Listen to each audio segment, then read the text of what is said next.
देख रहे हैं SPN9 न्यूज़ और स्वागत है आपका हमारे खास प्रोग्राम में। मैं हूं आपके साथ अभिलाष। मंगलवार को कांग्रेस पार्टी ने चुनावी बिगुल फूंक दिया और अब ये ऐलान कर दिया प्रियंका गांधी और राहुल गांधी ने कि इस बार वो ऐसे मुद्दों पर चुनाव लड़ेंगे जिससे वो सामने वाली यानी कि जो सत्ता में जो पार्टी है उस पर दबाव बना सके। प्रियंका गांधी के भाषण के बाद काफ़ी ज़्यादा चर्चाएं होने लगी कि प्रियंका गांधी ने जो मुद्दे उठाए वो बिल्कुल जायज़ थे। दरअसल मुद्दे पता लगने बड़े ज़रूरी हैं। जो 5 साल की सरकार होती है उससे पहले जो उनके वायदे रहते हैं, जिस तरह के वो प्रॉमिस करते हैं, क्या वो पूरे हुए या नहीं हुए।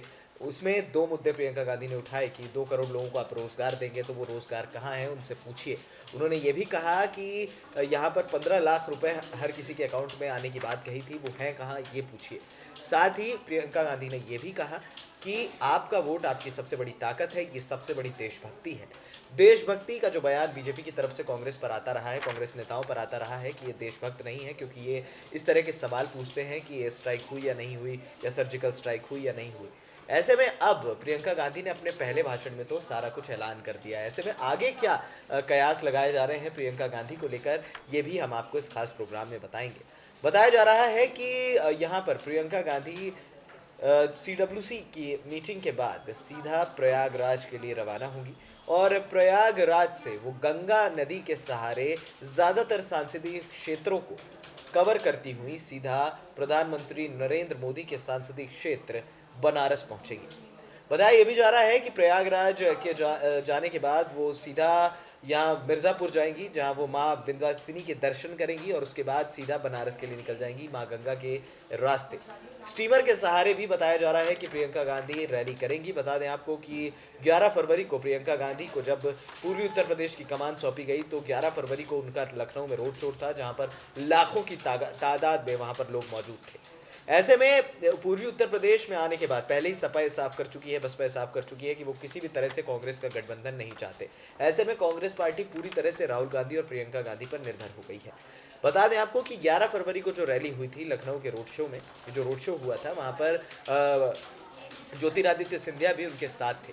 ऐसे में क्या कांग्रेस के लिए इस बार चुनावी मुद्दे भुनाना ज़रूरी है, क्योंकि हम सभी जानते हैं कि जिस तरह से मध्यवर्गीय की जो बातें की जा रही हैं कांग्रेस पार्टी की तरफ से कि वो गरीबों को रोज़गार देंगे, वो मध्यवर्गीय लोगों को रोज़गार देंगे, साथ ही जो नुकसान हुआ है उनकी भरपाई कांग्रेस करेगी। कांग्रेस पार्टी की स्ट्रैटेजी क्या होनी चाहिए? जिस तरह से पहले ही दिन दहाड़ी हैं प्रियंका गांधी, उन्होंने साफ तौर पर कहा कि सच्ची देशभक्ति यही है, अपना वोट ज़ाया मत होने दीजिएगा, किसी का नुकसान मत कीजिएगा, सिर्फ और सिर्फ अपना वोट डालिएगा। उन्होंने ये भी कहा, रात में लगातार 2 ट्वीट भी किए। एक तो साबरमती आश्रम के बारे में उन्होंने बताया कि जहां आज भी सच जिंदा है। उसके बाद प्रियंका गांधी ने महात्मा गांधी के कई कथन भी पढ़े। दूसरी बात क्या है कि अब ये जो चुनावी कार्यक्रम जो पहला जो शेड्यूल आ रहा है, जिस तरह की खबरें हैं अभी फिलहाल पुष्टि नहीं हुई है, लेकिन अगर ये खबर पक्की है कि प्रियंका गांधी पहले प्रयागराज जाएंगी, उसके बाद मिर्ज़ापुर जाके माँ विंध्यवासिनी के दर्शन करेंगी और उसके बाद वहाँ से वो बनारस के लिए निकलेंगी माँ गंगा के सहारे।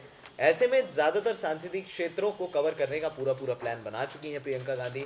उनकी रैली का क्या असर पड़ेगा? प्रधानमंत्री नरेंद्र मोदी के संसदीय क्षेत्र बनारस भी उनको जाना है, यानी कि पहले ही दौर में वो बनारस का दौरा कर रही हैं। यूपी की 80 सीटें कांग्रेस हर हाल में इस बार ज़्यादातर सीटें जीतने का प्रयास कर रही है। पिछली बार भारतीय जनता पार्टी ने 72 सीटों पर दाव खेला था और 72 सीटें उनके हाथ लगी थी 80 में से।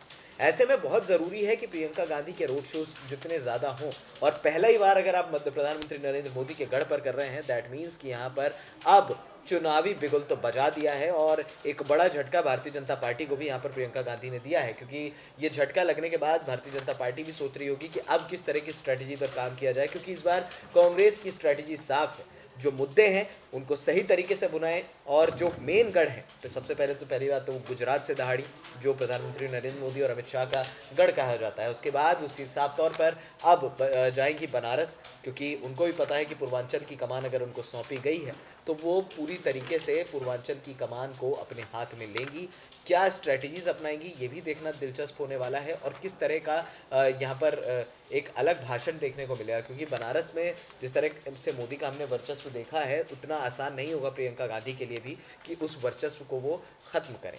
अब देखना होगा कि सियासत और कितना गर्माती है, और कितनी सत्ता पर रोटी सेकी जाती है। फिलहाल इस खास प्रोग्राम में इतना ही, हमें दे दीजिए इजाज़त और हाँ, हमारे चैनल SPN9 न्यूज़ को सब्सक्राइब करना मत भूलिए।